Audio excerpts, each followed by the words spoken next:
Now, if you didn't want to plead guilty, but you didn't want to have a jury trial, you can waive in writing, which means to give up the right to have a jury trial, and in that case, you have to hold a court or bench trial. And that means that instead of a jury hearing the evidence, the judge will hear the evidence, the judge will apply the law, the judge will decide whether or not the state proves your guilt. You understand that? Yes, sir.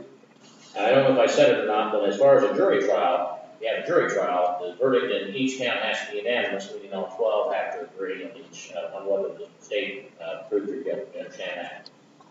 Yes. Now, under the Constitution, you have the right to confront the witnesses against you in open court and then cross-examine them through your attorney. What that means is the witnesses against you have to come into court and testify in front of you, your attorney, and anyone else is present. After the prosecutor's done asking questions, your attorney asks questions. It's called cross-examination. The purpose of that is to bring out evidence and help your side of the case. You understand that? Yes.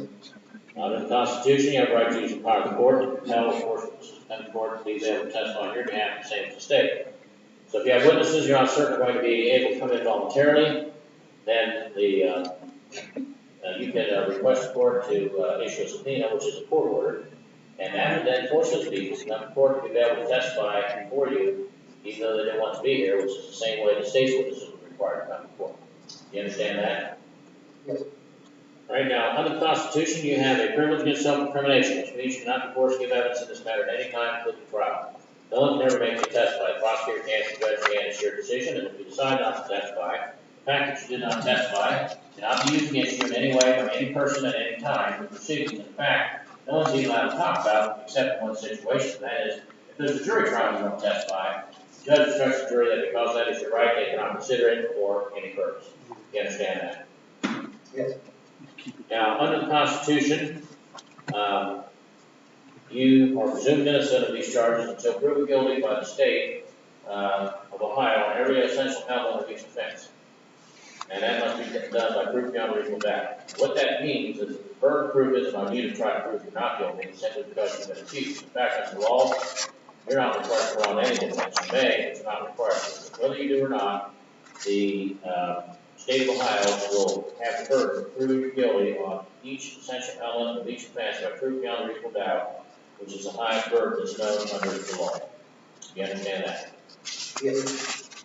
Right now,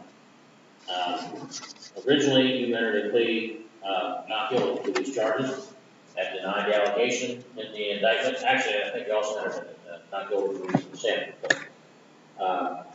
And the plea denied, the not guilty pleas denied the allegations, denied you committed a crime, and exercised all the rights I just described.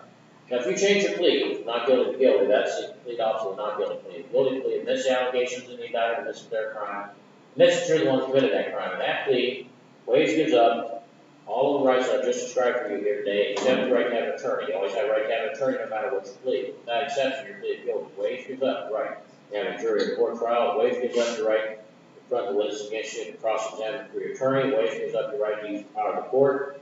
Compel or force witnesses to be in court to testify for you, the same as the state. Waive gives up your privilege against self-incrimination because if you say you're guilty, that's what she finds you guilty. The waive gives up your presumptive innocence because if you say you're guilty, the state doesn't have to prove you're guilty. It also waives gives up a right to file an appeal that you think you may have had up until this point in the case.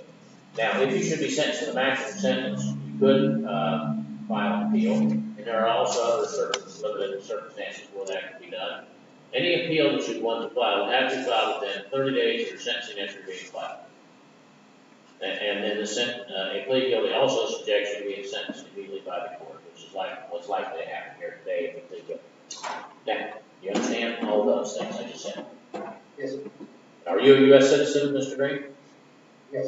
And you're entering into this guilty plea agreement voluntarily? Yes.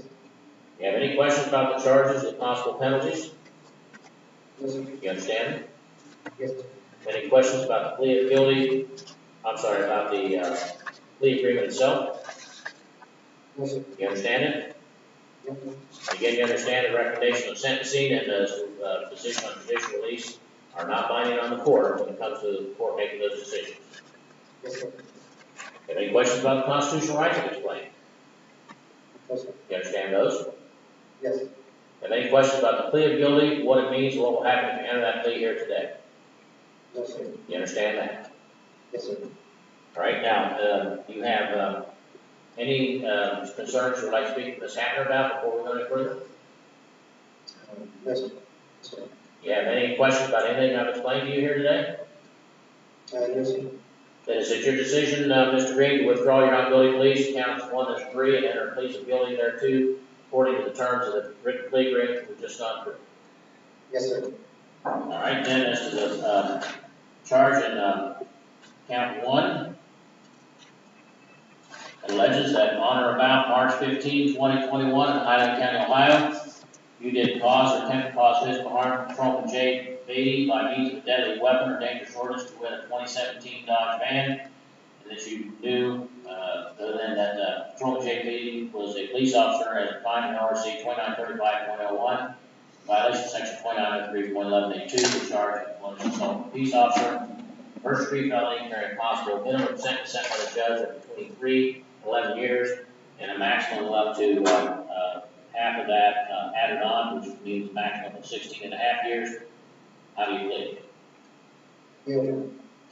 Then as to count 3, which alleges that on or about March 15, 2021, Highland County, Ohio, you did receive, retain, or dispose of certain property being motor vehicles defined in ORC section 4501.01, property of another Kristen Smith, and that you knew or had reasonable cause to believe that property had been obtained from the commission of theft offense in violation of section 2913.51 of the Ohio Revised Code. The charge of receiving stolen property, the fourth degree felony, possible prison term between 6 and 18 months. Also a fine of $5,000. How do you plead? Guilty. All right, the court finds then on this day, no court defendants violating all constitutional rights made a joint telephone contrary way with the same percent criminal 11, please accept the court as filed. And is found guilty of counts 1 and 3 as set forth in the plea agreement. Set forth in the indictment. Count 1 being the first degree felony, count 3 being fourth degree felony, count 2 is dismissed. Now, given the nature of the offense in count 1, and there's not a request for a pre-sentence report, and the court knows a lot about Mr. Green since there's been all those reports filed and so forth. Their dependency in this case is, well, his past history is in the discovery, so I'm not going to order a pre-sentence report. We'll go ahead and proceed with sentencing forthwith. Mr. King, on behalf of the state. Only one less to take the plea agreement, Your Honor. All right, Ms. Hatton. Thank you, Your Honor. Your Honor, Brandon has come a long way. It's been almost a year since this event occurred, and he's been held in custody continuously since that time. And there's very little doubt in my mind that at the time of the occurrence, he first came into custody, he was suffering from a very deep drug dependency. I think this last year in custody probably has saved his life. He's been, he's got key because there's been no choice. We've chatted and he has told me he feels better than he's felt in probably a decade. He looks better than I've seen him look in a very long time. And I think that's obvious. That's because he's not actively using drugs anymore. My concern for him in the future is having the skills to remain off the drugs and learning the skills to be able to say no.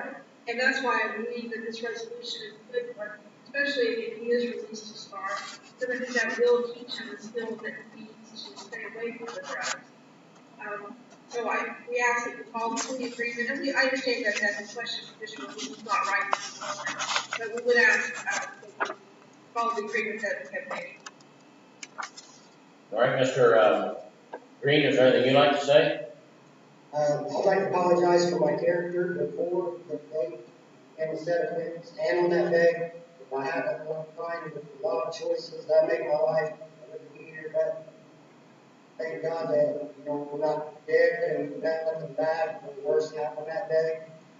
Never my intention to smear or I'd like to apologize to the court happened before and my conduct when I tried to fire before.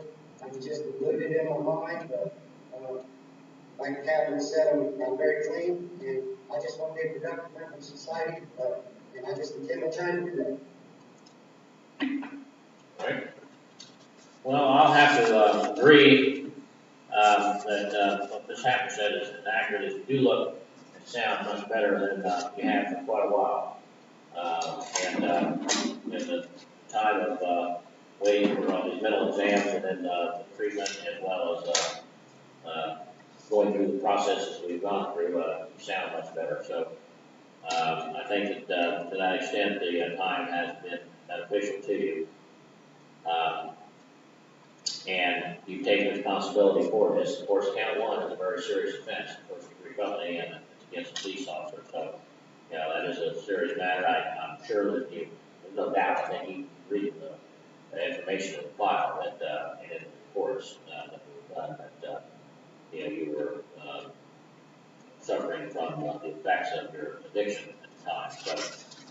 So the court is going to follow the recommendation in the plea agreement as to the sentence.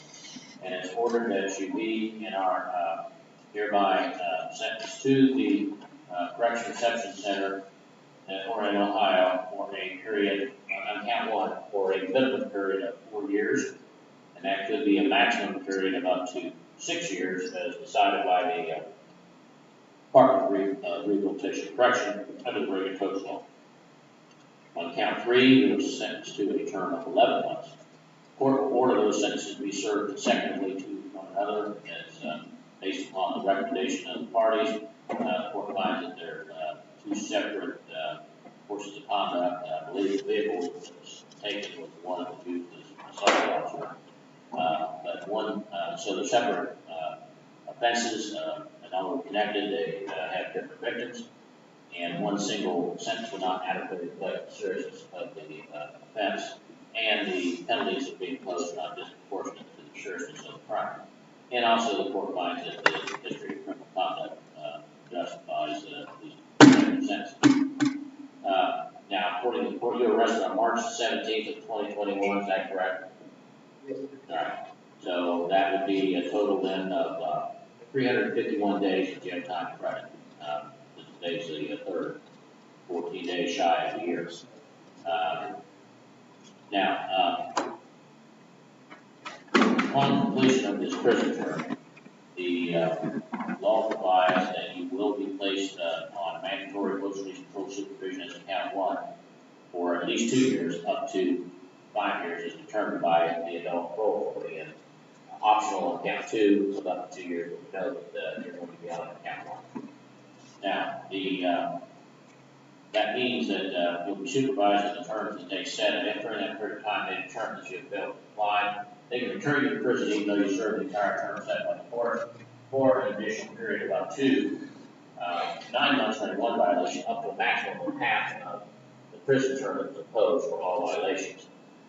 However, if you committed a felony while under post-release control supervision, then in addition, whatever sentence the judge had adjudication imposed upon you, that judge would also sentence you for committing that offense while under post-release control. In this case, to an additional period of 1 year, whatever time left on that post-release control, whichever is greater. If that occurs, that must be served consecutively with the sentence in the case.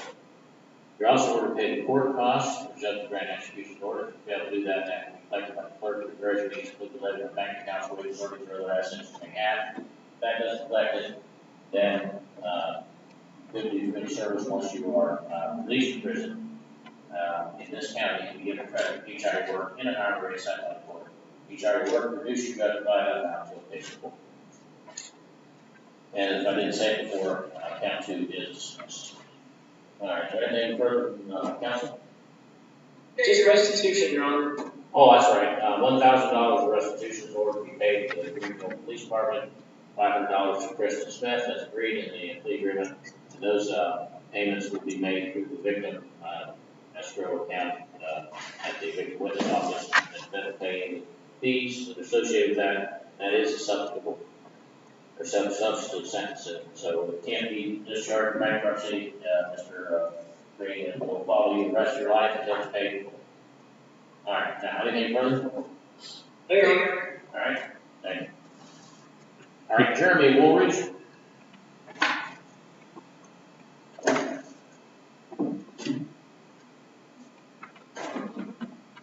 Okay, Mr. Woolridge, you'll need to unmute yourself. There's a button down there toward the bottom that says unmute.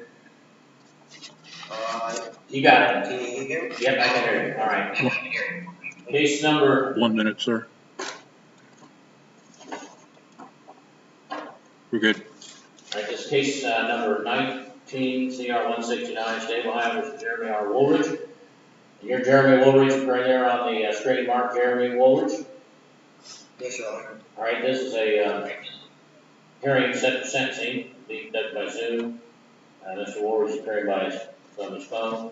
His attorney is Sarah Barker, appearing by Zoom from her office, and from his office, Assistant Prosecutor King. Mr. Woolridge entered plea guilty to aggravated possession of methamphetamine. The matter was set for sentencing today.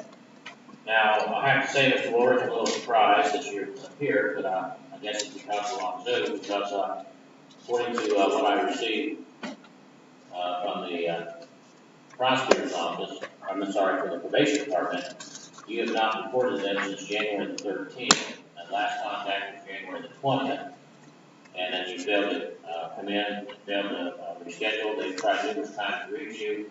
All of your no numbers will not work. And so I'm going to continue this hearing and order you to appear before the court in person.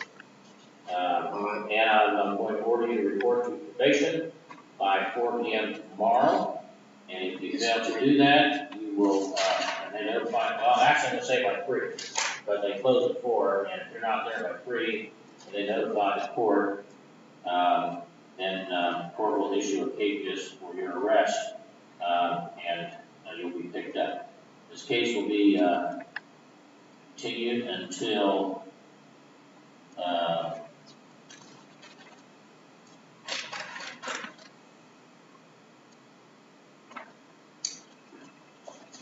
see, next Thursday is the 10th. You're available on Thursday, right, Ms.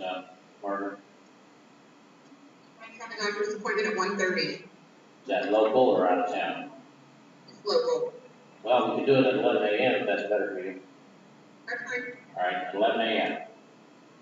So, if you report to probation, whether you report to probation or not, you better be here then. But if you don't report to probation, I'll have a warrant issued for you. And if they find you over the weekend, then you'll spend that time in jail till we have this hearing.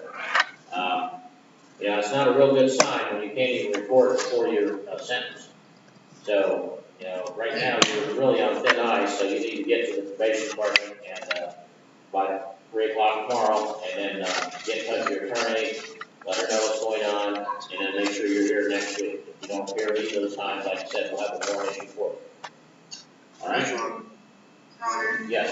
Thank you. I apologize, but if it would be possible, I need Mr. Woolridge's number because he hasn't had any contact with me either, and the phone numbers that I have are not working. Okay. Give her your phone number, Mr. Woolridge. No, it's my mom's phone number, but it's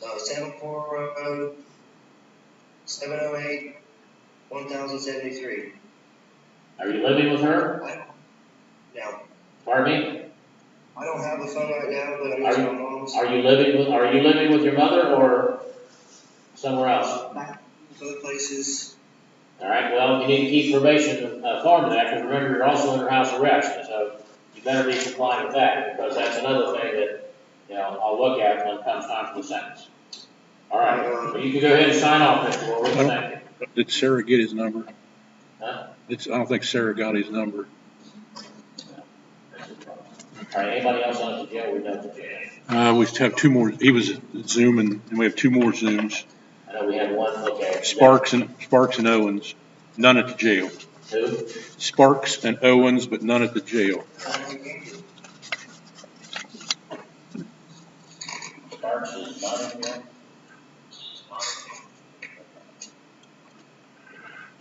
Okay, what's your name there, sir, that's at the probation department?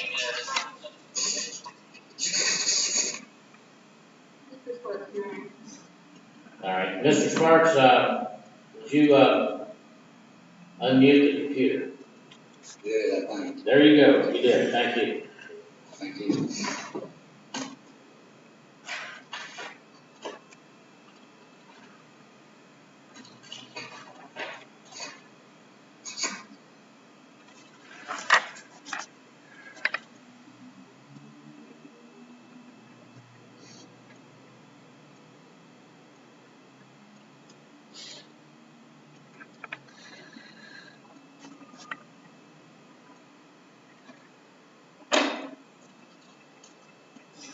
Case number 22-CR-23, State of Ohio versus Gary Sparks.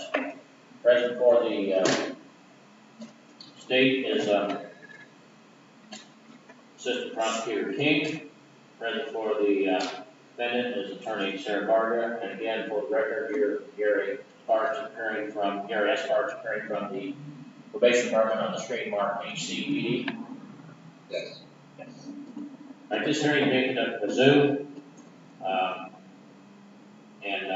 Ms. Barker, do you and your client both stipulate that the hearing can be conducted remotely rather than in person?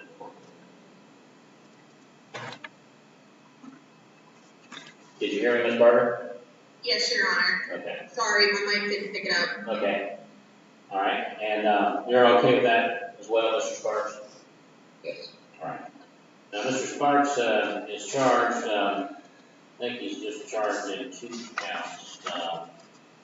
Counts 27 and 28. There's 33 counts total involving 6 defendants. He's charged in 27 and 28.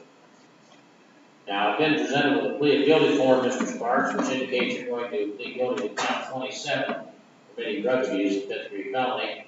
This form has been prepared by the prosecutor's office, and I'll hold the first page up to the camera for you to see that this is the form we're looking at. Has your name, case number on it. You see that? It says plea of guilty and charge. Yes. On page 3, there are signature lines, and there's a statement just about halfway down the page. It says, I enter this plea voluntarily. Right below that appears to be the signature of Gary Sparks dated today. I'll put that up to the screen as well. Is that your signature that I'm looking at? Yes. And I assume you signed that earlier today when you met with Ms. Barter? Yes. Did she go over this with you and explain it all to you and answer any questions you had? Yes. You understood it was agreement to plead guilty to count 27, which means it won't be a trial. The next step in your case will be a sentencing hearing. Yes. And do you have enough time to fully consider this matter before making this decision?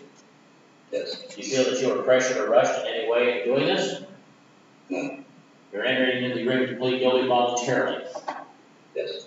Now, the agreement states on page 1 that you're going to, as I said earlier, plead guilty to count 27 for any drug abuse, a 5th-degree felony, in violation of section 2925.13b of the revised code. States that you understand that the maximum penalty for that could be 12 months imprisonment. There's a minimum of 6 in prison imposed. There's a fine of $2,500 and a possible license suspension of 6 months to 5 years. Do you understand that? Yes. Now, are you facing any felony charges in any other jurisdiction? And are you currently on probation, control, parole, or post-release control from any jurisdiction for a felony? No. All right, now under the law, if you are convicted of this offense and serve a prison term, once you complete that term, the sentence includes the possibility that the adult parole authority would exercise their option under the law to place you in post-release control supervision for a period of up to 2 years. They don't have to do it, but they can. The decision is up to them, of course, not involved with that. If they do, you can supervise by a parole officer on the terms they set for a period, again, of up to 2 years. If they determine during that period of time that you failed to comply, then they could return you to prison, even though you served the entire prison term set by the court, for an additional period up to, in this case, half of your prison term for one or more violations. However, if your violation may be felony, I'm not sorry, if you commit a felony while under post-release control, then an additional sentence to be imposed on you in the new case, the judge in that case can also sentence you for committing that offense while under post-release control in this case to an additional period of 1 year, whatever time's left on that 3 years of post-release control, whichever is greater. If that occurs, that has to be served consecutively sentence in the new case. You understand that? Yes. Now, under the law, I'm not required to sentence you to prison for this offense. I can impose community control, which means that same thing as probation. It means instead of going to prison, you'd be put under the supervision of a probation officer for a period of up to 5 years on the term set by the court. If during that period of time probation felt you were not compliant, they would notify the court, writing a certain copy of that notice on you. You'd be entitled to have a hearing to be represented by counsel, and the outcome of that, unless you failed to comply, then at that time, the court would revoke community control and sentence you to prison for 6 to 12 months, on $2,500. You understand that? Yes. All right, now, the charge in count 27 alleges that on or about June 23, 2021 in Huntington County, Ohio, you and Kathy A. Sparks did being the owners or lessees or occupants of persons in control, custody, or supervision of premises located at 820 Mirabeau Street in Greenville, Huntington County. Knowingly permitted the premises or real estate to be used for commission of felony drug offense to wit, aggravated trafficking of methamphetamine and aggravated possession of methamphetamine by another person to wit, Jennifer R. Eisen, in violation of section 29.5.13b. So that's the charge of committing drug abuse and different recovery. Now, you understand what it is you're charged with, what the state says you did, when, where, how, it is you did. Yes. All right, back here. I set this,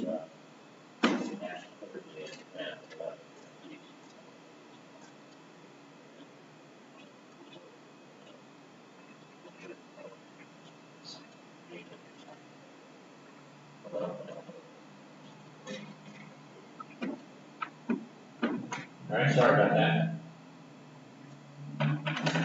Now, so you understand what it is the state's accusing you of having done, when or how they alleged you did. Yes. And you understand the possible penalties for that offense. Amen. You understand the possible penalties for that offense. Oh, yes. Now, have you discussed the nature of the charge, the evidence in the case, possible legal issues in the case, the possible defenses you try to raise in trial, the possible outcomes of the trial with your attorney? Yes. And are you satisfied with her advice and confidence in this matter?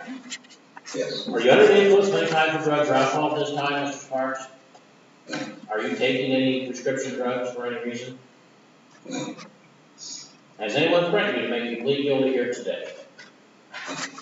Now, at the bottom of the page 2, there are 3 sentences printed in bold and underlined, and I'll read those at this point, this time.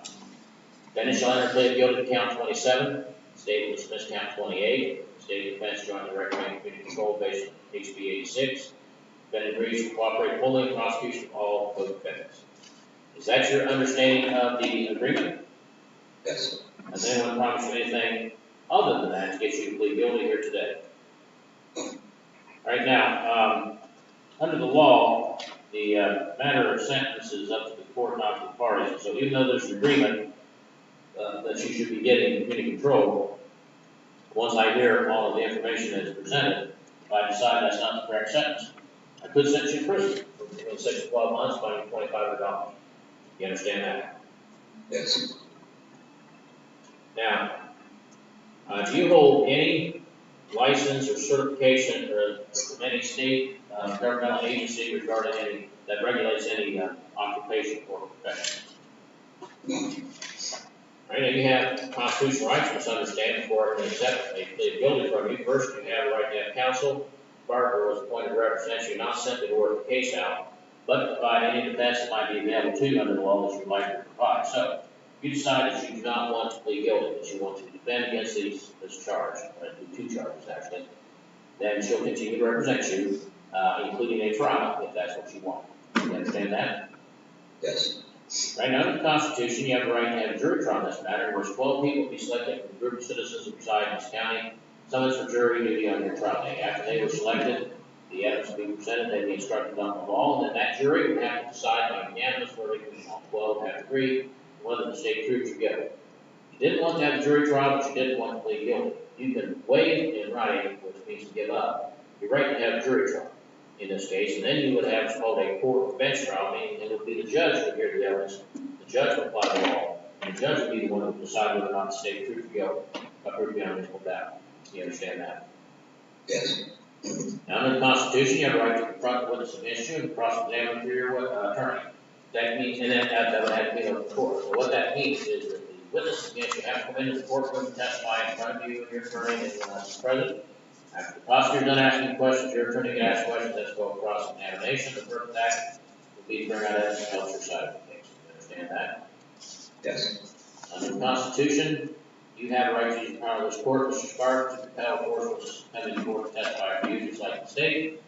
So if you have witnesses you're not certain going to come in voluntarily, you request court orders called subpoena. That would force those witnesses to come to court and be able to testify if you wanted them to, even though they don't want to be here, which is the same way the state's witnesses are required to come to court. You understand that? Yes. All right, now, under the Constitution, you have the privilege of self-determination, which means that you cannot be forced to give evidence in this matter at any time, including trial. No one can ever make you testify. The prosecutor can't, the judge can't. You make that decision and decide not to testify.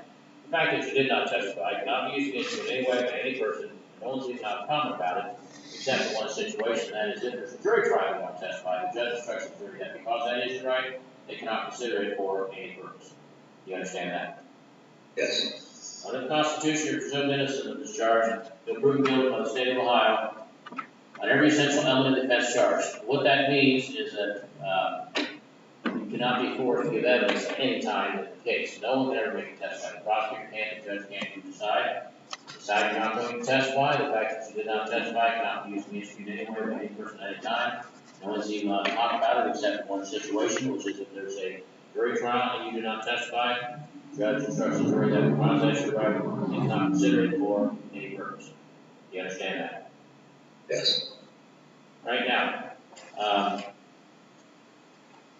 under the Constitution, you're presumed innocent until proven guilty by the state on every essential element of the defense charge. So you are not required to try to prove you're not guilty. The state's required to prove you are, and they have to do that by proof beyond reasonable doubt on every essential element of the defense charge, which is the highest burden of proof that's known under the law. Do you understand that? Yes. Now, originally, you entered a plea of not guilty. That plea denied the allegation in the indictment, denied you committed a crime, and exercised or revoked all the rights I just described. You change your plea from not guilty to guilty. That's the opposite of not guilty. Guilty plea admits the allegations in count 27 that there are crimes that you committed that crime. If that plea waives gives up all the rights that I just described for you here today, except the right to have counsel, which will always happen no matter what you plead. With that exception, your plea of guilty waives gives up the right to a jury or court trial. Waives gives up your right to confront witnesses against you and cross-examine for your attorney. Waives gives up the right to use the power of the court to compel or force witnesses to be in court testify for you the same as the state. Waives gives up your privilege against self-incrimination because if you say you're guilty, that's what you find you guilty. Waives gives up your presumption of innocence because if you say you're guilty, the state doesn't have to prove you guilty.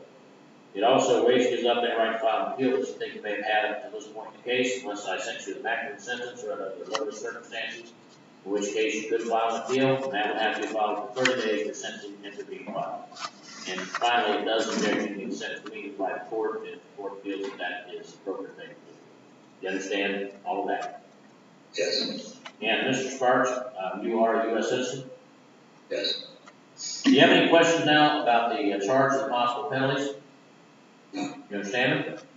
Yes. Any questions about the plea agreement? No. You understand it? Yes. Have any questions about the constitutional rights I've explained to you? No. You understand those? Yes. Any questions about the plea of guilty, what it means, what will happen if we enter that plea here today? No. You understand it?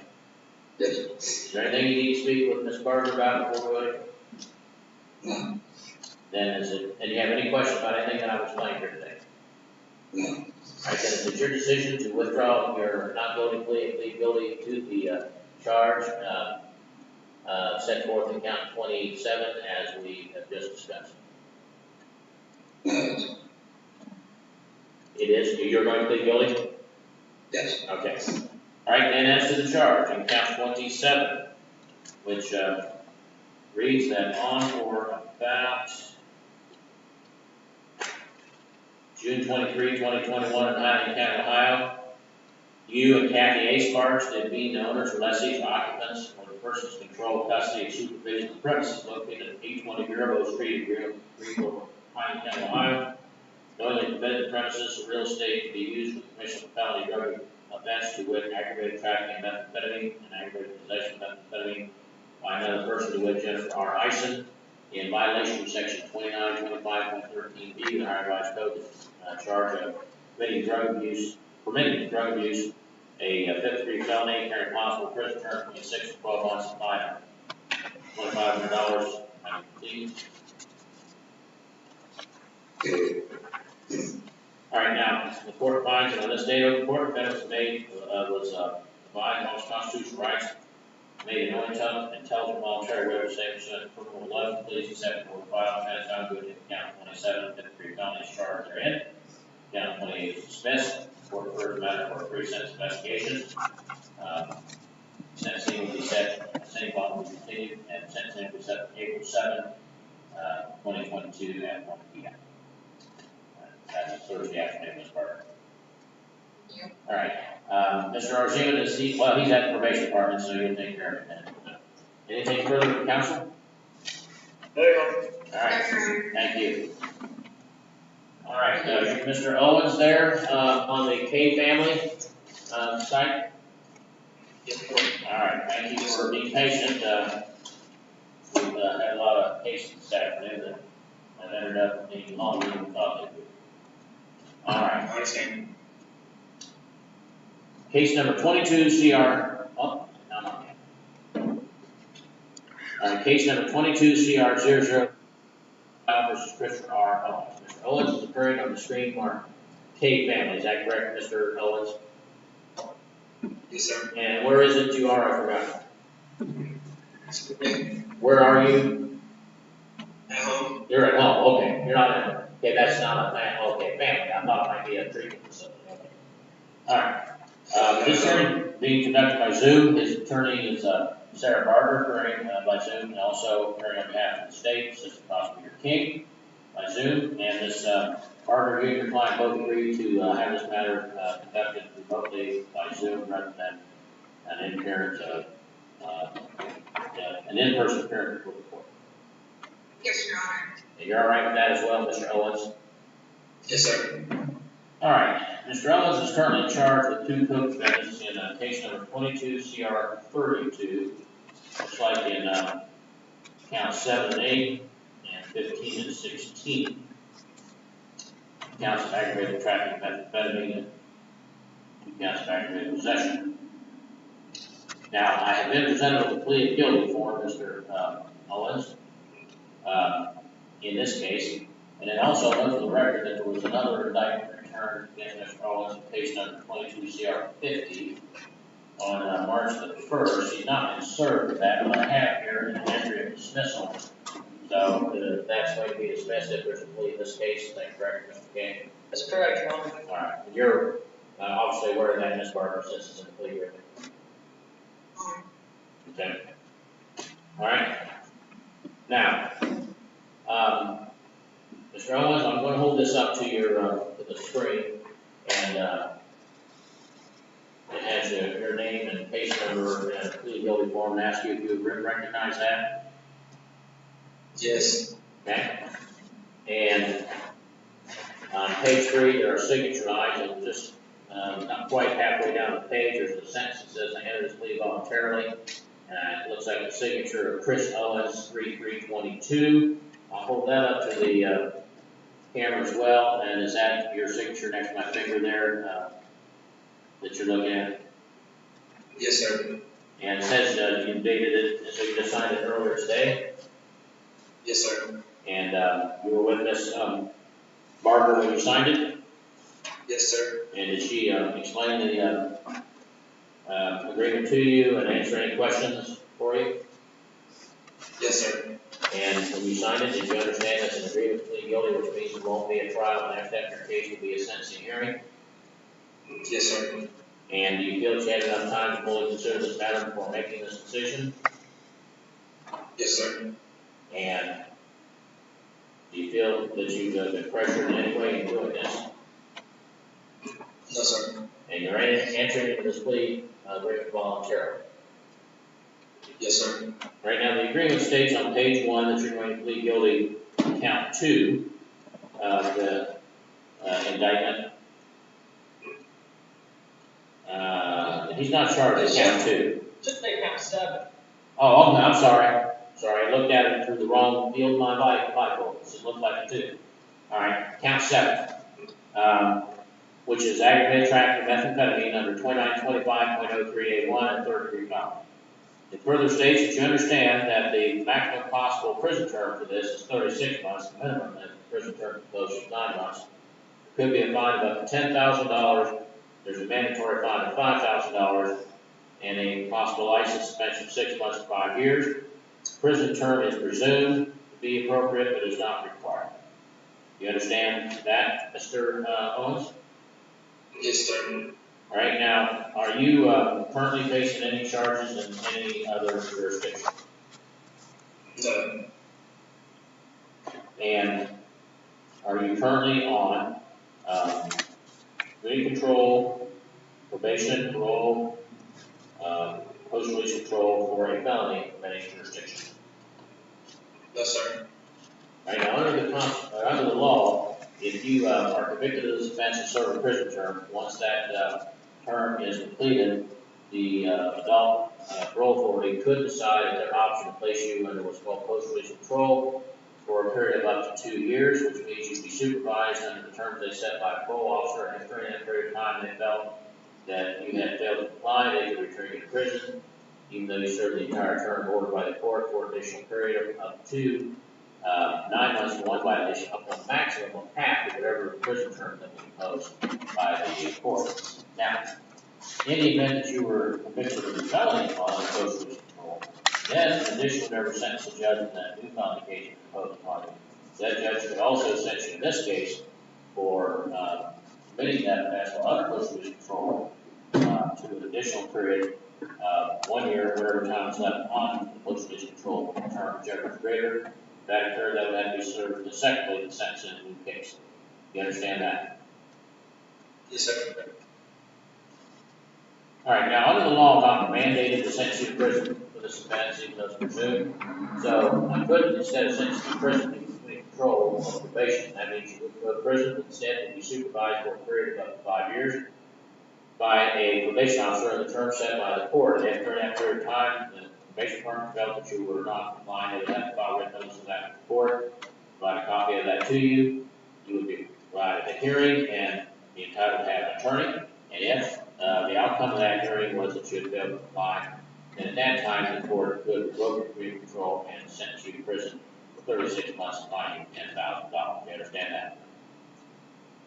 Yes, sir. All right, now, the charge in count 7 alleges that on or about March 10, 2021 in this county, Caleb R. Leonard and you did knowingly sell, rob, sell methamphetamine and schedule 2 controlled substances in an amount equal to or exceeding bulk amount, less than 5 times bulk amount, violation section 4925.0381, which is a charge of aggravated trafficking methamphetamine, third-degree felony. And again, carries a possible penalties of between 9 and 36 months in prison with certain increments provided by law.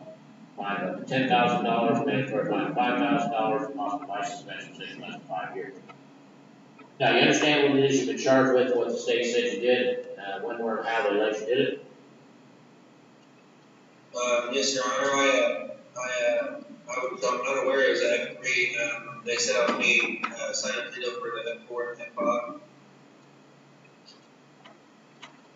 I don't know what you're talking about. Your Honor, I went over the plea with him in detail already once. Chris, it's an F3. We went over that today. All right. We also went over it the other day when we met, I think last week. Yeah. You're charged in count 15 with an F4, count 16 with an F5, but you're charged with another F3 and 8, and the plea is to count 7, and that's a third-degree felony, like your attorney said. Okay. Now, do you wish to go ahead and go forward, or do you want to not go forward here today and talk to your attorney before we continue this? You don't have to go through with this if you want to, wait and talk to your attorney. I can even let you and her talk about this in a breakout room and take another case. Well, actually, I don't have a prosecutor here. We can go ahead and continue. Okay. So you want to go ahead and continue to plead guilty to the charge, which is a third-degree felony, as I just explained. Yes, sir. Okay. So now we've explained it to you. You do understand the penalty for the offense. Yes, sir. All right. And you discussed the nature of this charge, the evidence in the case, possible legal issues in the case, possible defenses you might try to raise in trial, possible outcomes of the trial with your attorney. Yes, sir. Are you satisfied with their advice and confidence in this matter? Yes, sir. Are you under the influence of any types of drugs or alcohol at this time? Yes, sir. Are you taking any prescription drugs? No, sir. Has anyone threatened you to make you plead guilty here today? No, sir. Now, on page 2, at the bottom of the page, there's 4 sentences that's printed in bold, and there's also been additional sentence added in ink, and I'll read that as follows. Defendant shall enter plead guilty to count 7, state will dismiss counts 8, 15, and 16. State defense jointly recommend 24 months incarceration. Defendant shall pay restitution in the amount of $200, 140 joint several with Leonard, and $60 alone. Defendant shall cooperate fully against co-defendants. And then in ink, state will dismiss case 22 CR 50, which is the new indictment, which is another 53 felony. Now, is that your understanding of the agreement, Mr. Owens? Yes, sir. Anyone promise you anything other than that to get you to plead guilty here today? No, sir. Under the law, the recommendation as to the sentence is not binding on the judge, because the court is the one that has that authority. So, even though there's a recommendation that the sentence should be 24 months, if you plead guilty, they could decide to sentence you to any sentence I think is appropriate between 9 and 36 months under the increments provided in the statute, and impose a fine of $10,000 and suspend your license for 6 months to 5 years. You understand all that? Yes, sir.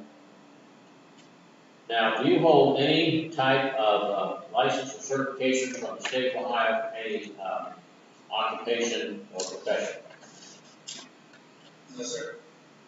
And you have rights to misunderstand before I can accept your guilty plea. First of all, you have right to counsel, as far as the point of represents you, not send the word case out, but provide any defense that could be available to you under the law, which you provide. So, you do not want to plead guilty, you want to fight these charges, and she'll continue to represent you to do that, including a trial if that's what you want. You understand that? Yes, sir. Right, under the Constitution, you have right to have a jury trial in this matter. Mr. Owens, 12 people would be selected from a group of citizens that live in this county that are subject to jury duty on your trial day. After they are selected, the evidence will be presented, the judge will instruct them on the law, and they will decide by unanimous verdict on 12 of them after agreed on whether the state agrees to go. Now, if you didn't want to have a jury trial, but you did want to plead guilty, you can waive in writing, that means give up the right to have a jury trial. And in that case, you have what's called a court bench trial, meaning the judge will want to give the evidence instead of the jury. The judge will apply the law, and the judge will decide whether or not the state proves guilt by proof beyond that. Do you understand that? Yes, sir. Under the Constitution, you have a right to confront the witnesses against you in open court and have your attorney cross-examine. What that means is the witnesses against you have to come in open court and testify in front of you, your attorney, and anyone else that may be present. After the prosecutor's done asking questions, your attorney asks questions. That's called cross-examination. And the purpose of that is to bring out evidence help your side of the case. Do you understand that? Yes, sir.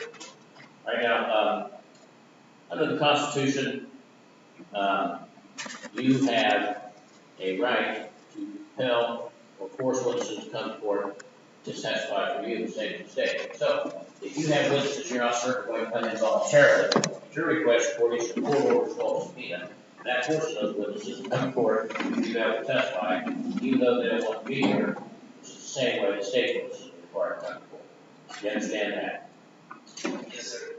Right now, under the Constitution, Mr. Ellis, you have the privilege against self-determination, which means you cannot be forced to give evidence in this matter at any time, including trial. No one can ever make you testify. The prosecutor can, the judge can, and you make that decision.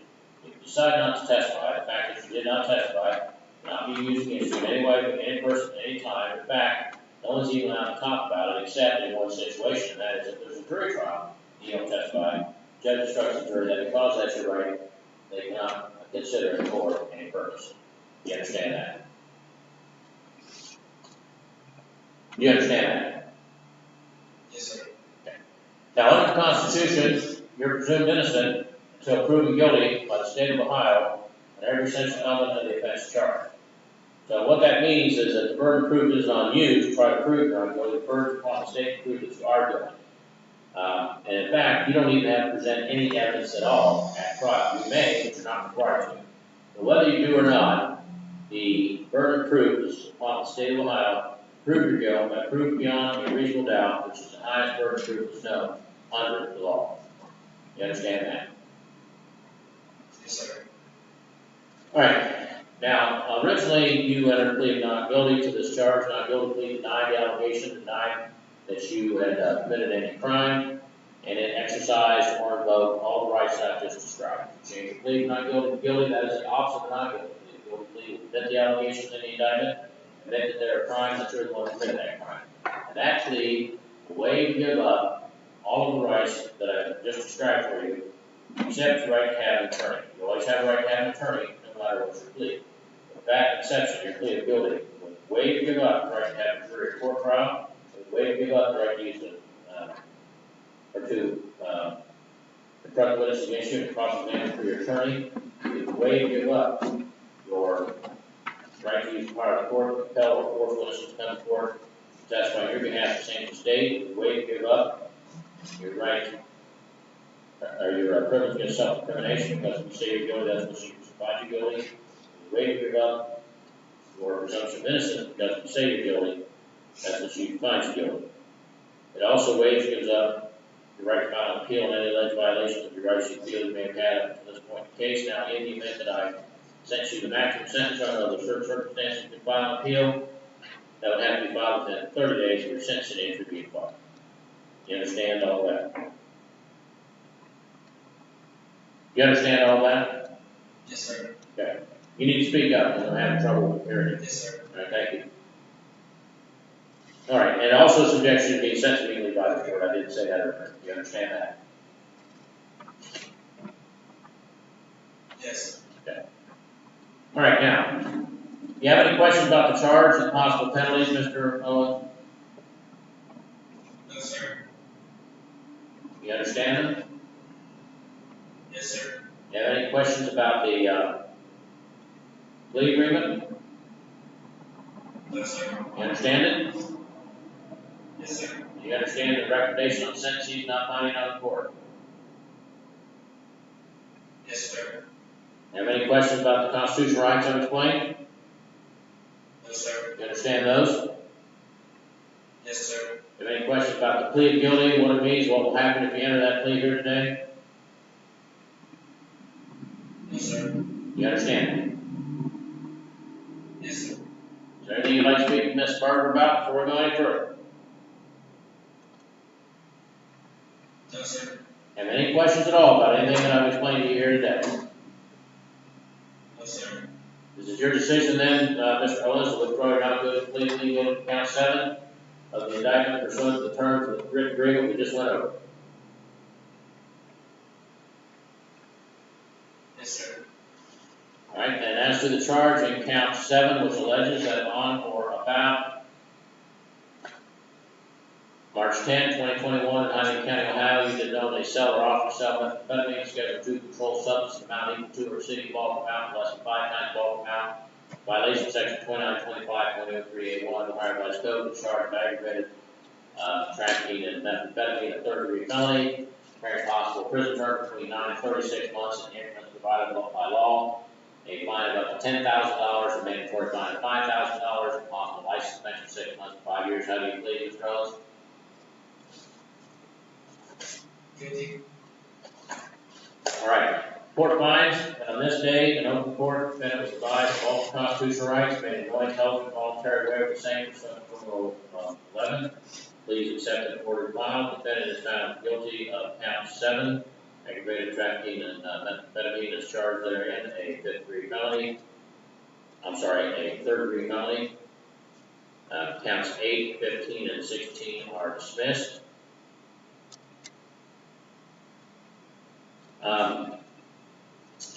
Since Mr. Ellis is not actually present in the courtroom here today, no request for a pre-sentence investigation. I'm going to go ahead and set this for him to appear first before the court. And I think we just set one for next Thursday at 11, so we'll set this one at 11:15. That would be March 10th. So if you're here, an important person next Thursday, Mr. Ellis. And be prepared to be transferred to the institution if that most likely will happen. All right. Yes, sir. Anything further, counsel? All right. Thank you. All right. We'll take a break here. Mr. King, are you coming over to cover these other two areas first? Okay. All right. We'll see you in a few minutes. Thank you.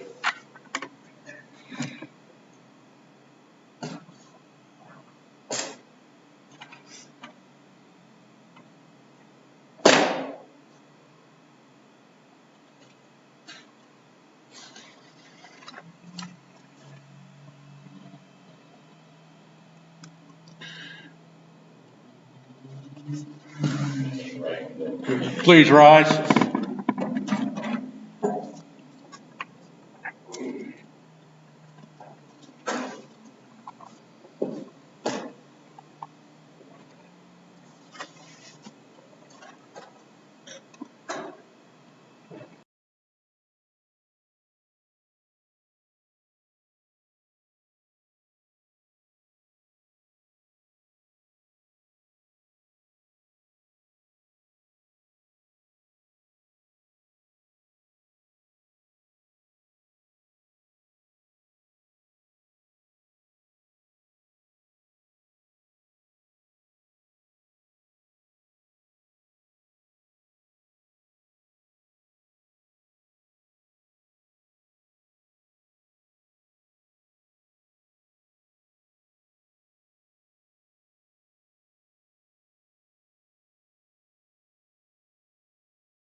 Case number 20CR 365, State of Ohio, Eric Paul Tabor, for the state, is prosecutor Kane,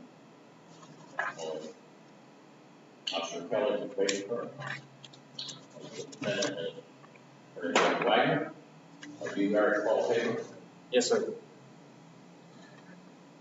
All right, Mr. Tabor was placed on community control for aggravated possession of a fentanyl-related compound, fifth degree felony, on June the 7th of last year. On February 8th, there was a notification filed that the defendant had failed to comply. The court advised the defendant of those allegations, and the matter was appointed counsel to which was Mr. Wagner, and then set the matter for hearing today. Mr. Wagner, we had the opportunity to review these allegations with your client. We have, sir. And you wish to have a hearing, or we go to permission? We would, sir. All right. Mr. Tabor, you have a right to have a hearing on this matter, in which the state will be required to present evidence to prove to the court that you have failed to comply. You have a right to have your attorney cross-examine the witnesses the state presents. You have a right to present testimony and evidence in your own defense.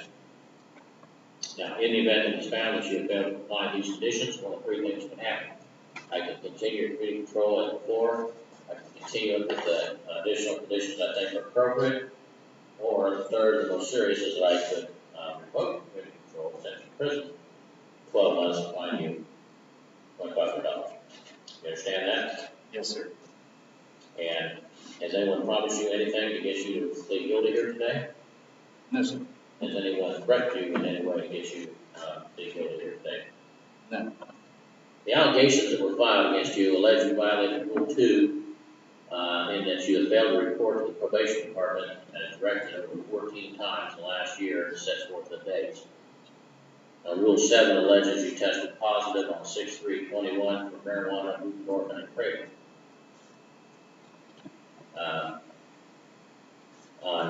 Is that 6/3? I think it's going. I know it's on. Yeah, he's going to put in control on 6/7. So that would not be a violation of this control. So that would be stricken out. The thing about them that said it did provide a prescription for those about prescription 163. But for the buprenorphine. But the remaining part of that would not be appropriate. But then it says 1026 test positive for marijuana, benzodiazepine, methamphetamine, and amphetamine. Then it uses advised purchase illegal substances from someone at work, and then on 1030, 21 tested positive for marijuana, buprenorphine. Rule 15, then you still owe court costs of $321.50, and there had been a payment plan set up a couple of different times, looks like not back. So those were filed by an officer. Now, you understand the allegations, Mr. Tabor? Yes, I do, Your Honor. You understand your right to hearing? Yes. All right. You understand the consequences that can happen if you enter today? Yes, I do. Right. Then you admit to the allegations with the section on the June 3rd, 21 allegation and Rule 7 violation. Yes.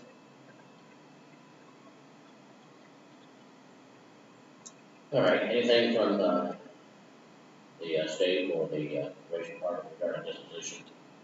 Yes, Your Honor. Given that this is the defendant's first community control violation, the state probation department would ask that he be continued on community control and also ordered to complete treatment at the counseling center if there is a bed available for him there on Monday. All right, Mr. Wagner. We would ask the court follow recommendation. I've met with Eric, actually met with Eric from our original. Actually like Eric, he doesn't give me too many excuses. It's pretty straightforward. He indicated, I think it is true, I think he does work. One of his problems is he's messed up the priorities a little bit here, Your Honor, and working and putting probation behind him. I advise him he doesn't put that around, the court will take care of that, and if it's in prison, we won't have to worry about work. He understands that, Your Honor. I believe he's indicated he may have paid off some of the fines and court costs, if not, he had a payment to make today. Yes. So he just needs to, he's toeing the line, he just needs to get in line, like one of the last stops. That's all, sir. Tabor, anything you'd like to say? I would like to formally apologize to the probation department for not taking it more seriously. I really don't have an excuse for it, except for the fact that I should put you in your head and the rest of it. So I do apologize. And I'm willing to do so from now on, if given the chance. That's all.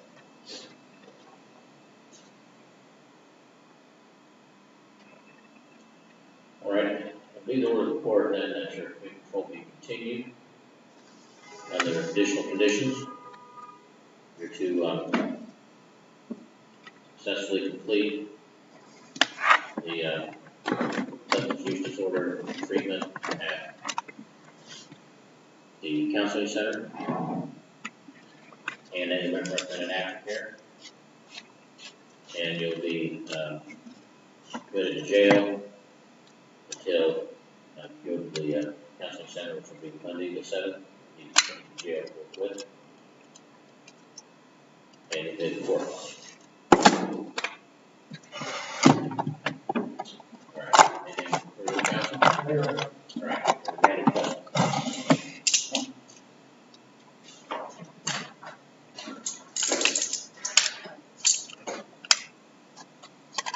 Jason, part 9.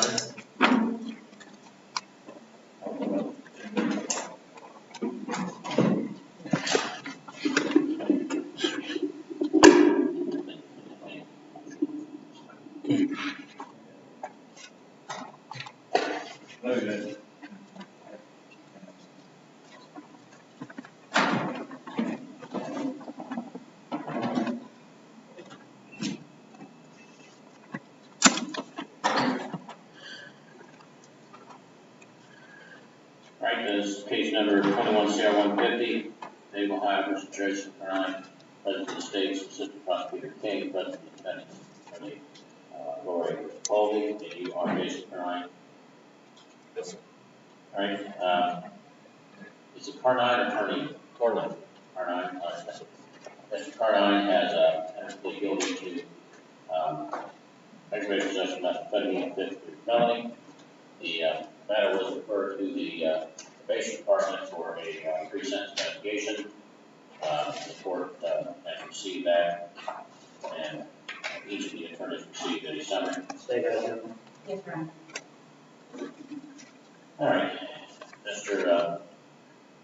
Andrew, you have to state. Thank you, Your Honor. The state is requesting that the defendant be sentenced to a term of incarceration. In looking at the defendant's criminal history, it appears that he has 9 prior felony convictions, including conviction for burglary, receiving stolen property, breaking and entering, safe cracking, 2 counts of possession of a deadly weapon while under detention. I wasn't aware of this until I looked at the pre-sentence report, because it didn't show up in the discovery, but it also appears that he has prior conviction for possession of drugs and trafficking of drugs. This defendant has had, from what I can tell, he's had 2 prior opportunities at community control. Each time he violated and was ultimately sent to prison. In looking at this case, I realize it is just a 5th-degree felony.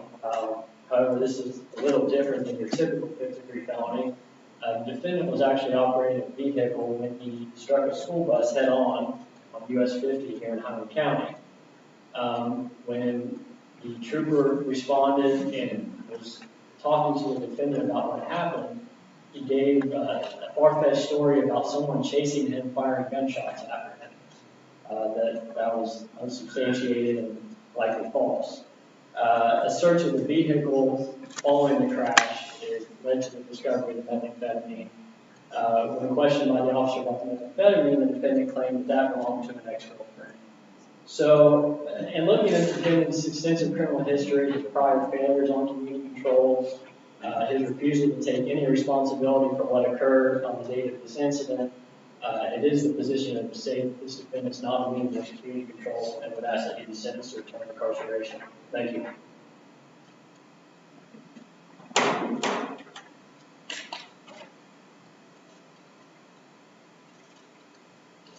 All right, Mr. Colby, on behalf of the defendant.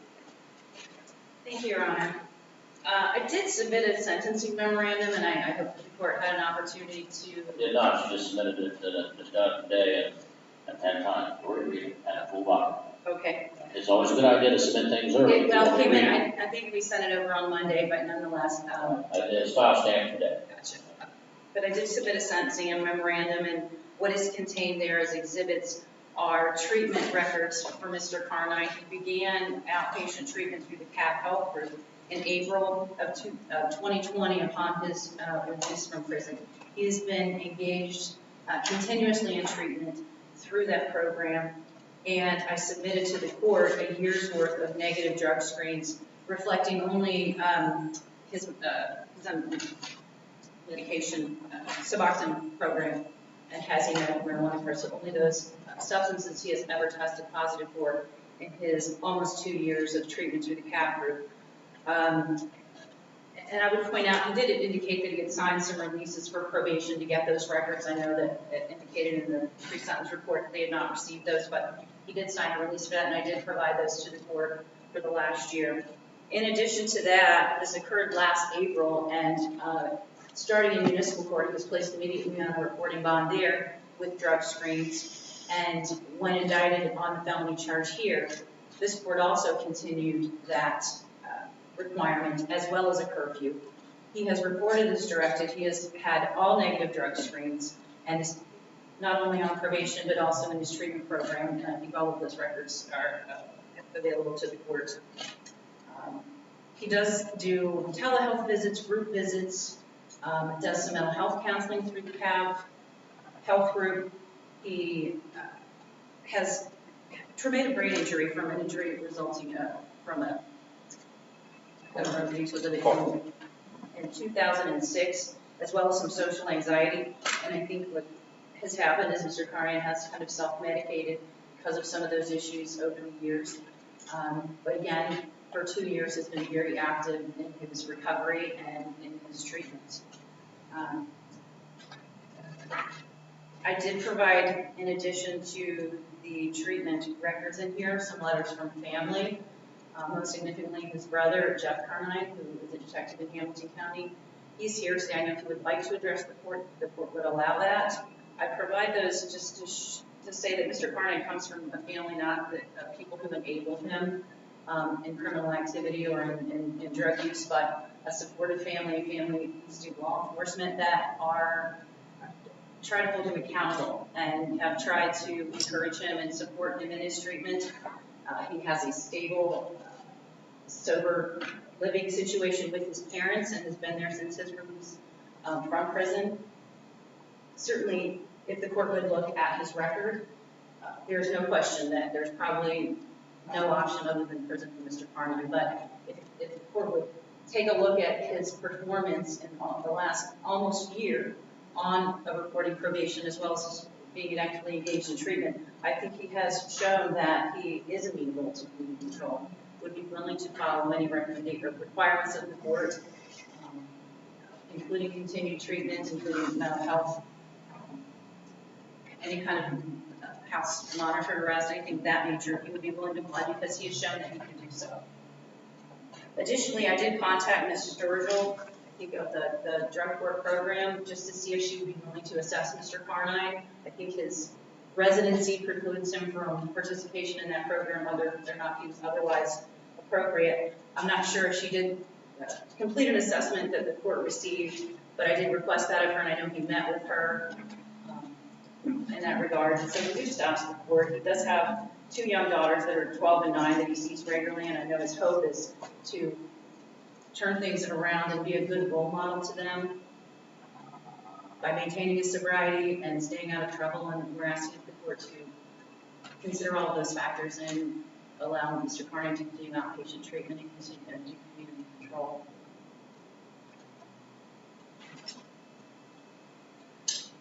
All right. Officer Carnine, you wish to plead. Yes, Your Honor. Where would you like me to stand? It's right there, just, They remove my name and master. record. May I remove my master? Yes, ma'am. Your Honor, my name is Jeff Bonner. I'm a detective with the Forest Park Police Department in Hampton County. It's on the northern side of Hampton County. I'm in my 14th year, about to finish my 14th year as a police officer then. I'd like to read you a letter that I wrote to you. Dear Judge Cost, my name is Detective Jeff Carnine. I'm Jason Carnine's older brother. Like I said, I've been a police officer at the Forest Park Police Department in Hampton County for over 13 years. During my tenure, I served as a patrol officer, undercover narcotics agent for the Hampton County Drug Abuse Reduction Task Force, and currently assigned as a detective. Due to my experience in these roles, I have firsthand knowledge of the effects of drugs on our community and our state. Jason has struggled with addiction and poor mental health since he was a teenager. This addiction and the results of this addiction have ravaged Jason and our family both emotionally and financially. Due to Jason's history of drug addiction, he served 2 prison sentences totaling almost 8 years. The emotional and financial toll this has put on our parents is beyond measure, which they are present in the courthouse as well.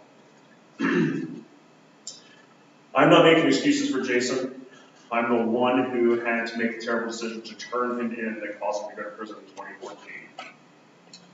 2014, in which he was originally sentenced by Claremont County to 4 years while in prison. He was being threatened with prison rape and gay attacking person, which is where the 2 additional charges for weapons under detention came from. Jason doesn't need to see consequences for his actions, but sentencing Jason to prison will once again, at this point in his sobriety journey, will be more detrimental to his recovery than actually helping. I tell you this in an effort to explain that Jason is not just some everyday criminal. Contrary to what the prosecutor states his record indicates. Extending his prison term will do nothing to rehabilitate him, but will do more harm to himself and ultimately the community. His mental health has been a struggle his entire life. Jason has struggled interacting with others in a normal social manner. He struggles and misreads normal social interactions. In the past, this has ultimately developed into Jason self-medicating with illegal drugs. Jason needs mental health treatment that will not happen in prison. Since Jason was arrested, he's been under pretrial supervision, and it's my understanding that he has performed very well in that. Additionally, he has done well at home. I've seen a positive change in him. He spends time with, I also have 2 daughters who are 14 and 9, and my 9-year-old specifically is extremely close to him. He speaks with a counselor on a regular basis and appears to be making positive steps. Prison will not only crush him, but it will set his recovery back even further. Drugs are rampant in prison. He can get them there. And ultimately, Your Honor, if you sentence him to probation, you will have more control for a longer period of time over him to ensure that he is recovering and being a positive member to this state, this community that is sending him to prison.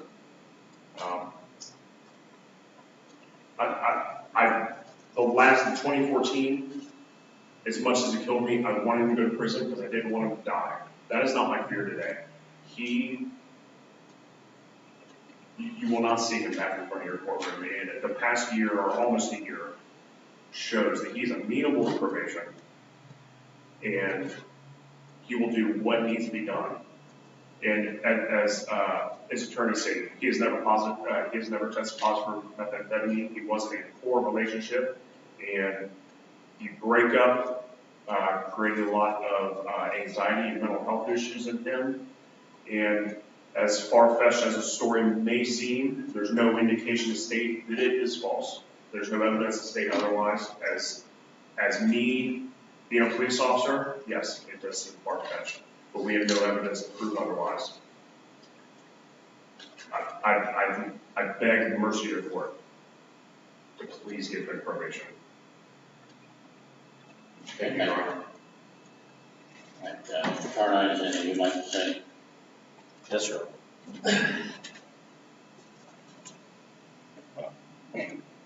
First of all, I'd like to apologize for being here for this incident in whole. I've been stupid a lot of my life, and I paid all the price for it back in, and as it's been stated, you've seen my criminal history. I've done a lot of time, almost 8 years. I've been buying, counting jail time way more than that, 10 plus probably. I'm not that man anymore. That's the first thing I'd like to try to say. I've seen some hard prisons while I was away. I went from a level 2 all the way up to maximum security level 5 Ohio State Pension. Talked to a man that's went a year and a half without seeing his own reflection. 2.5 without human contact. I'm not saying I didn't deserve it. I took a harsh punishment and made me who I am today. I listened to my grandmother die on a long distance phone call in the prison cell. And I vowed on that day of changing my life. I finish out the time any way I can. I'm going to try to survive because it was a fight every day. It was a fight. Prison is extreme. I'm sure you know the circumstances. I've seen the worst of worst behind the walls, and that's why I know before anybody that there's no help for me behind the wall. I've seen discipline as hard as the state can put it that way. I'm trying to learn how to be human again. This incident here, I got out of prison. I told myself I was going to do everything I can to stay right, which I believe I have. Job, medications. I need marijuana for anxiety. I don't want to rely on any harder or prescribed medications just because I struggle with addiction for that. So that's the only thing I can personally rely on. Going the legal route for that has been extremely important for me because it's the only thing I can use, and it's saving. But anywho, I got into a relationship about 4 months when I got released from prison. I moved in with her. That was a mistake. I have lost more sleep over this F5 than I have facing 4 years with, worst cases. Because I don't know what I did wrong in this case. I don't. I am not a meth user. I have no history of using methamphetamine. I am not a meth distributor. From what I've heard after, because the only time I've heard of this meth was through the results that you got, was a microscopic percentage of meth was found in my girlfriend's belongings, luggage that is documented, that from a breakup that had just happened hours before. I tried to get myself out of a bad situation the moment I seen it, and I thought I did. I don't know what I could have done differently that day, but I apologize for the mistakes I made, and I'm sorry for being here. The incidents of the day do sound crazy, but if I had time to explain it, and if you'd like to, I could walk it through step by step of what happened, the events that day that led me to that incident. I was not high on any kind of medication that was not prescribed to me. I have not been high since going back to prison in 2014. The day I stepped out of prison, I got on an addiction treatment program because I am an addict. Throughout my prison sentence, I grew up as a man. I grew in prison, and I realized my faults. I'm an addict. It's in my blood, and so I need to fight that the best way I can. The day I got out of prison that week, I went to addiction treatment, sought out what they thought was right, and I've stuck to that plan since. I've made more progress in my life the past 2 years, and specifically the past year, than I have since I was a teenager. And I beg you to help me continue to build myself in a man in the community. And I've seen 2 of your 3 probation officers, Eric Argama and the female officer, throughout the 10, 11 months I've now been reporting, and neither one of them can say a bad thing about me for the past year. And for the following previous year before that, I've documented drug screens weekly that also testify that I have been clean throughout the past 2 years on a weekly basis. I don't know what else I could do. I wound up in a bad situation, and I apologize. If given the opportunity, you will never see me again, and I'll be just the most ecstatic person to ever walk out of here on probation that you've ever seen. This has kept me up at night for a year, and I just want to be able to rebuild my life, get this the best way handled for us, and I see probation as being that. I will not mess up, sir. I mean, I promise you, and if you see me one more time, I've been reporting. I'm not going to run anywhere. I'm going to get the job. You'll have all my addresses. You have all my addresses. I'm stuck. You know, you can throw the book at me if you see me in front of you, but just give me one chance. I've grown up since you've seen what you're reading in front of you, and my history, that's a long time ago. I'm a 34-year-old man now with a 12-year-old daughter and a 9-year-old daughter who don't know I'm standing here before you today because I didn't have my heart to tell them that their dad might be leaving me here. And this time I don't know why. But I'll try to own up to it the best I can, get this over the best way possible, and I seek your blessing, sir, to just continue my mental health care at the KAV, continue my treatment. I'm on medication that will cause serious withdrawals for some time if I'm cuffed up and taken out of here today.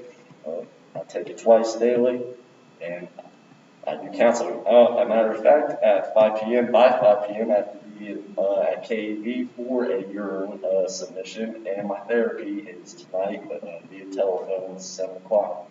So I will continue to do that, and any additional treatment that you require in community service, ankle monitor. I've been on technically house arrest for, I want to say, 6 months, if not longer. On top of the probation, that's nearly been a year now, and I haven't wondered once. I give you my word, sir, you will not see me again. I can't see Eric Gardner having one bad thing to say about me. I've asked him, I forwarded him all of my treatment paperwork. He has assured me, and right there in front of me, emailed everything and passed everything on about my treatment history to who it needed to be. And I pleaded with him for months to please be here in court, stick your neck out there for me for one time there. You know, I've never really been given a chance. I've seen some hard time for really stealing a bicycle. I know, but I've done a year for that, and I got sent. You never know what's, the next day in prison really is not guaranteed. And I've seen it firsthand, and I'm scared to death of it. I can go on and on and on. It's 1F5. Please, Your Honor, give me one chance to prove that I'm not that man anymore. That's it. All right, thank you. A couple things. It's interesting to me that you were in Highland County and left the center and crashed into a school bus.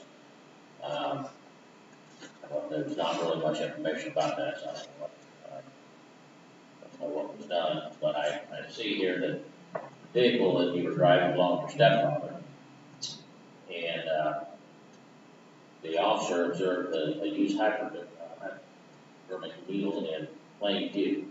If he could see it from outside the vehicle, it's hard for me to believe he couldn't see it from inside.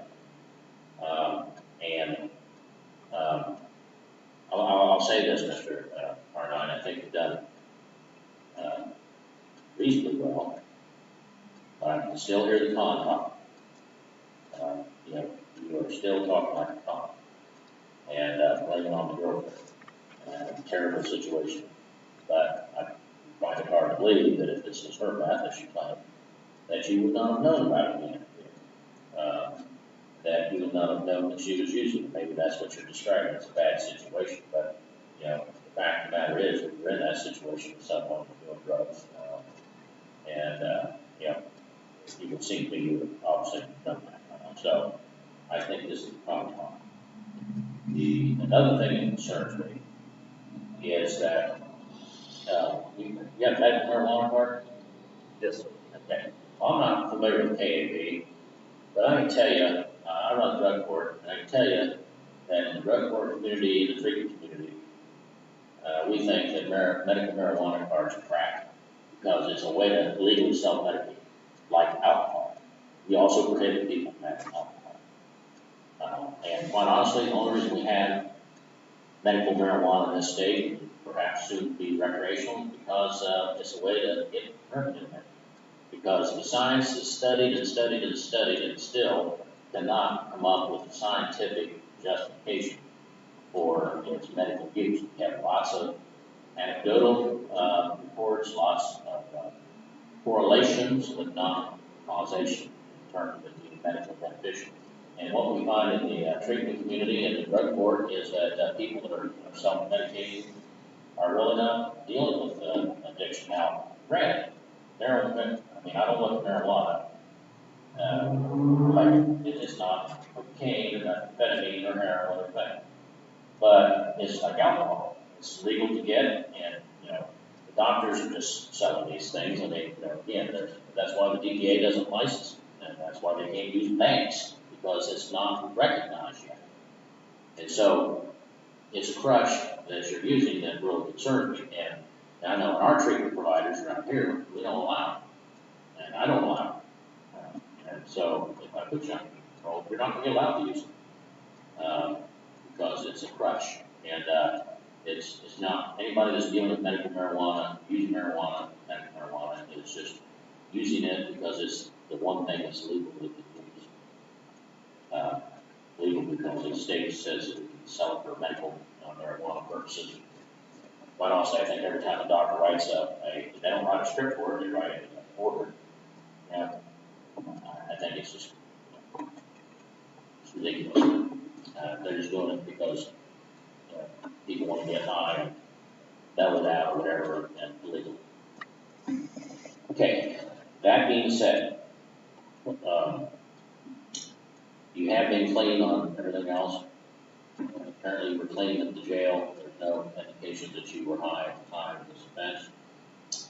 So I'm going to give you a chance here. It's not going to be quite what you want, but I'm going to give it to you as best you're going to get. I'm going to order that you be sentenced to a term of 3 years of community control. Under these conditions, first you're to obey all laws of all jurisdictions, conduct yourself in a law-abiding manner at all times. You must report when and as directed. Be truthful in all statements you make, as well as any answers you give to the probation department about questions of supervision. You must keep it informed of the residence, place, and employment at all times, not change either without prior permission. Not leave the state of Ohio at any time without prior written permission. May not enter upon the grounds of any correctional facility, nor may communicate with or attempt to communicate with anyone who may inmate in those facilities. You're already multiple times disqualified from purchasing, possessing, owning, using, or having under control the kind of firearm and Mr. Danger's ordinance. This is another disqualification. If you have any of those items, that's all you get when you're in prison. Well, I don't think firearm is dead right, but if you commit, if you possess any of those, it's another felony violation of the federal state law. You're also prohibited from having any of those items or any other weapons while you're under community control. You're not permitted to purchase, possess, use, have under control any kind of controlled substance, drug abuse, CBD oil, kratom, any variant or analog of any controlled substance that has an effect similar to controlled substance drug abuse. For any supervised things may be used to administer those for credit administration unless you have a legal prescription for that, and then provide a copy of that to your supervising officer within 24 hours of receipt.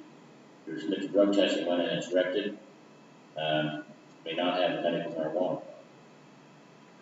Now, you are not permitted to purchase, possess, use, or have under your control any type of a controlled substance, drug, or any alcohol beverages. Nor may you be in places where the soul is being consumed, even as alcohol. Again, that's just like marijuana, medical marijuana. It's legal, but it causes problems. You're not to associate with anyone who has criminal records, a member of gang, or other criminal group, or any person who has in the past or in the future before you commit criminal offense violating these conditions, unless that's approved in writing by your supervising officer. After the date of this order, you may not marry, establish, cohabitation, and common law marriage type relationship with another person without written permission. Does report any contact with law enforcement or any arrest, citation, conviction, not later than the next business day after that occurs. Provide your supervised officer financial information records so your ability to pay fines, fees, and costs will be reviewed.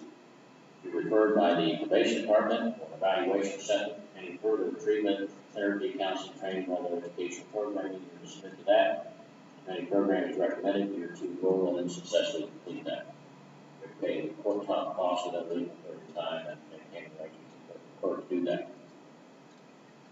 You'll be ordered to successfully complete the STAR, CBCF, and aftercare program.